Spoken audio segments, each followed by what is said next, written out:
Hello दोस्तों, नमस्ते। मैं प्रेम बतारा ऑफिशियल में आप लोगों का स्वागत करती हूँ। कैसे हैं आप लोग? आशा स्वस्थ मस्त होंगे। और मैं आज बहुत ही प्यारा मुंडन गीत लेके आई हूँ। तो दोस्तों आप लोग सुनिएगा, अच्छा लगे तो लाइक शेयर करिएगा, चैनल पे नए हो तो सब्सक्राइब जरूर कीजिएगा और गाने को फुल वॉच कीजिएगा, फिर कमेंट कीजिएगा। दोस्तों आप लोग कहाँ से सुन रहे हैं, गाना कैसा लग रहा है तो कमेंट में बताइएगा, गाना फुल वॉच कीजिएगा। धन्यवाद।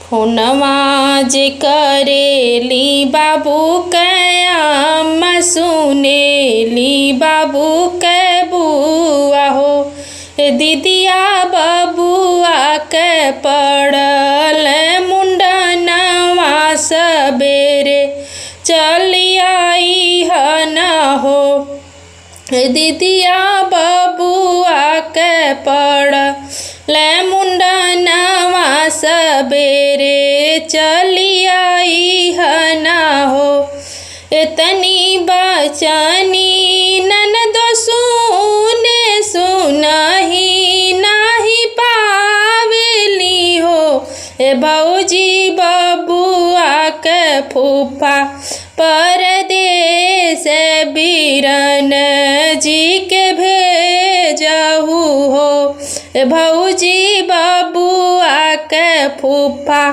परदेस बीरन जी के भेजहू हो, भैया जे गैले बोलवैया ननद रानिया आवेली हो, ननदो अचरा में रोपे लगली के सिया कंगनवा ने ग मांगेली हो, ननदो अचरा में रोपे लगनी के सिया कंगनवा ने ग मांगेली हो, हथवा से काढ़े ली कंगनवा अचरवा में छुपावे, अचरवा में छुपावेली हो, ननदो कंगना त गइल मोर हेराई अंगनवा बीचे